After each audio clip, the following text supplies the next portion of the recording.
Today, we're going to do something a little different. We're not just going to look at a news story, we're going to take out our tools and we're going to take it apart, piece by piece. We're going to use one massive headline to figure out how we can all be smarter, more critical consumers of the information that's thrown at us every single day.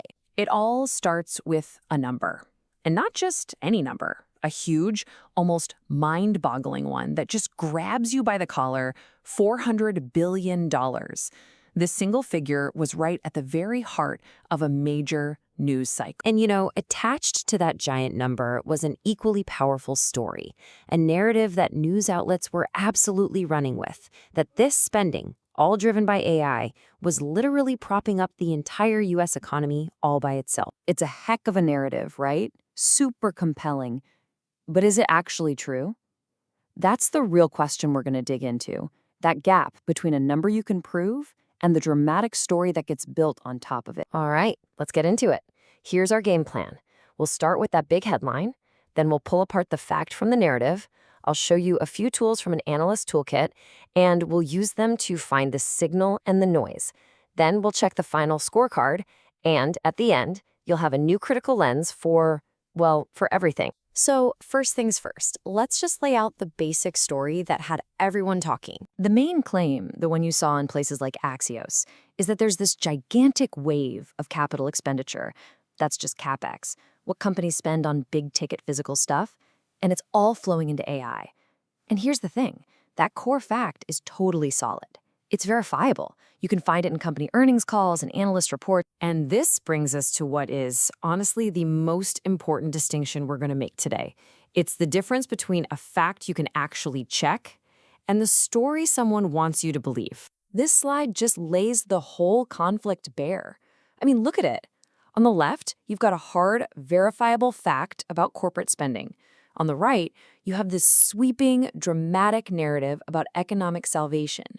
These are not the same thing, not even close. Okay, so how do we tackle this thing systematically? We're going to arm ourselves with a couple of key concepts straight out of a professional analyst toolkit. First up is something called framing bias. Just notice the words here. Calling it corporate spending sounds kind of neutral, right? A little boring even. But calling it economic salvation? Whoa, that is a deliberate frame. And it's designed to shape how you feel about the fact before you even have a second to think. Next up, signal versus noise. I love this one. The signal is the core truth. It's the real, useful, verifiable information.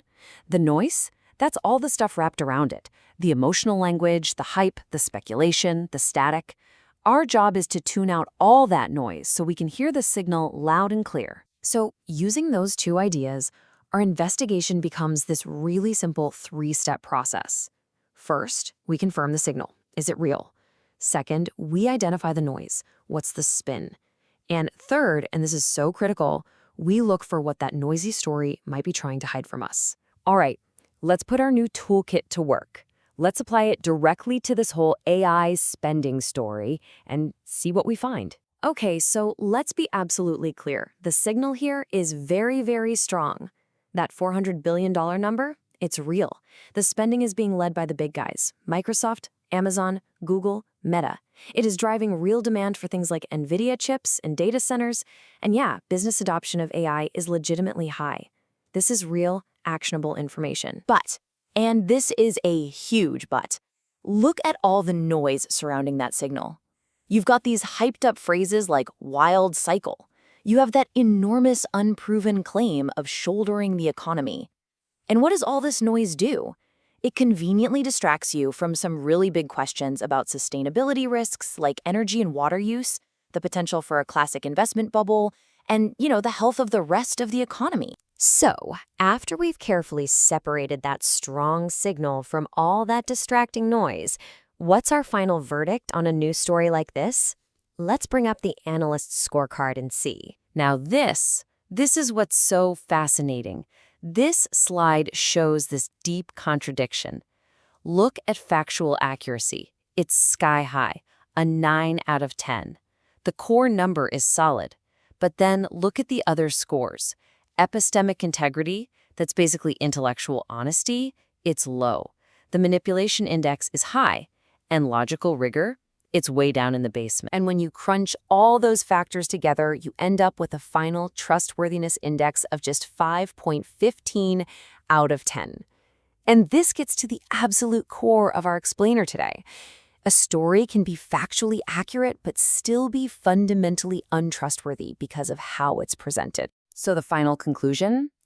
The risk of being misled by this story is high. Not because it lies about the number, but because it wraps that real number in a misleading frame that completely hides some very significant risks from you, the audience. So look, the whole point of this was never just to tear down one article. It's to give you a powerful new tool, a critical lens you can start applying to everything you read, everything you watch, everything you hear. It really boils down to asking yourself these 3 simple questions. First, what is the hard, verifiable fact here? Find that signal. Second, what is the simple emotional story they're trying to sell me? Identify that narrative. And third, what important context, what big risks, what complexities are being left out to make that story sound so good? And that kind of leaves us with one last big thought to chew on. In this world that is constantly fighting for every second of your attention, maybe the real story isn't the news itself. Maybe the real story is understanding the mechanics of how that news is built, specifically to capture you.